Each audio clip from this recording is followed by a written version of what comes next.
बातमी पुण्यामधून। पुण्यातील ILS विधी महाविद्यालयामध्ये विद्यार्थी आक्रमक झाले। विद्यार्थ्यांनी महाविद्यालयातील प्राचार्यांच्या दालनामध्ये ठिय्या दिला।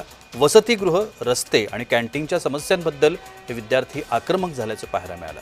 अखिल भारतीय विद्यार्थी परिषदेचं हे ठिय्या आंदोलन त्या ठिकाणी केलं।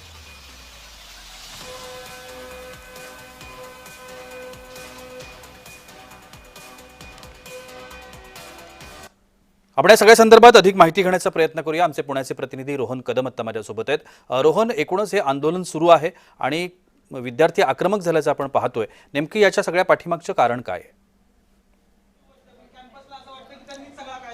प्रशांत सर, अगदी बरोबर आहे। खरं तर हे आंदोलन जे आहे ते ILS विधी महाविद्यालय, जे ILS विधी महाविद्यालय पुण्यातील एक नामांकित महाविद्यालय आहे आणि या नामांकित महाविद्यालयामध्ये हे संपूर्ण ठिय्या आंदोलन सुरू आहे। आणि आता प्राचार्यांच्या दालनामध्ये या सगळ्या अखिल भारतीय विद्यार्थी परिषदेच्या कार्यकर्त्यांनी ठिय्या जो आहे तो दिलेला पाहायला मिळतोय। पोलिसांच्या वतीने त्यांना समजून सांगितलं जातंय, पोलिसांच्या वतीने त्यांना त्यांच्या मागण्या ज्या आहेत त्या मान्य होतील असं सांगितलं जातंय, परंतु हे विद्यार्थी जे आहेत ते आक्रमक पवित्रा घेऊन या ठिकाणी बसलेले पाहायला मिळत आहेत। पोलिसांचा बंदोबस्त आहे। स्वतः डेक्कनचे वरिष्ठ पोलीस निरीक्षक या ठिकाणी पोहोचलेले आहेत, त्यांच्या माध्यमातून या विद्यार्थ्यांची समजूत काढली जाते। परंतु बराच वेळापासून हे विद्यार्थी जे आहेत ते या ठिकाणी ठिय्या देऊन बसलेले होते। या विद्यार्थ्यांकडून मोठ्या प्रमाणामध्ये घोषणाबाजी जी आहे ती देखील केलेली पाहायला मिळत होती। या विद्यार्थ्यांची नेमकी मागणी काय आहे, या विद्यार्थ्यांची नेमकी भूमिका आहे काय आहे तिचं आपण जाणून घेऊयात। नेमकं काय हे आंदोलन करताय, नेमकं का तुम्हाला प्राचार्यांच्या दालनामध्ये ठिय्या द्यावा लागतो?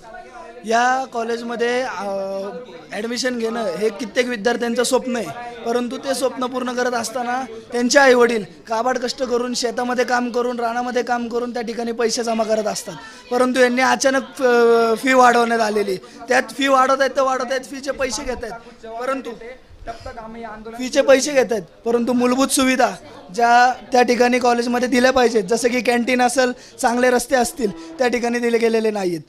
तर अशा मूलभूत सुविधांच्या अभावाने आम्हाला त्या ठिकाणी पहिलं निवेदन द्यावं लागलं। निवेदन दिल्यानंतर त्यांना जेव्हा आम्ही स्मरणपत्र दिलं, त्या स्मरणपत्राला देखील त्यांनी उडवाउडवीची उत्तरं दिली। किती वेळ हे सगळं आंदोलन सुरू ठेवणार, किती वेळ ठिय्या? मागच्या जवळपास 1.5 तासापासून आम्ही ILS महाविद्यालयामध्ये आंदोलन करतोय। आम्ही संविधानिक मार्गाने खाली आंदोलन करत होतो, परंतु कॉलेज प्रशासनाने आम्हाला याच्यामध्ये कुठलंही सहकार्य केलं नाही। यामुळे आम्हाला प्राचार्य मॅडमच्या केबिनमध्ये येऊन आंदोलन करायला लागले। त्यामुळे हे संपूर्ण आंदोलन जे आहे ते अजून सुरू आहे। पोलिसांचा मोठा बंदोबस्त या ठिकाणी आहे, परंतु नेमकं हे आंदोलन कधी थांबतंय आणि यांच्या मागण्या मान्य होत आहेत का हे पाहणं महत्त्वाचं आहे। प्रशांत सर, नक्कीच धन्यवाद रोहन, आपण दिलेल्या विस्तृत माहिती करता।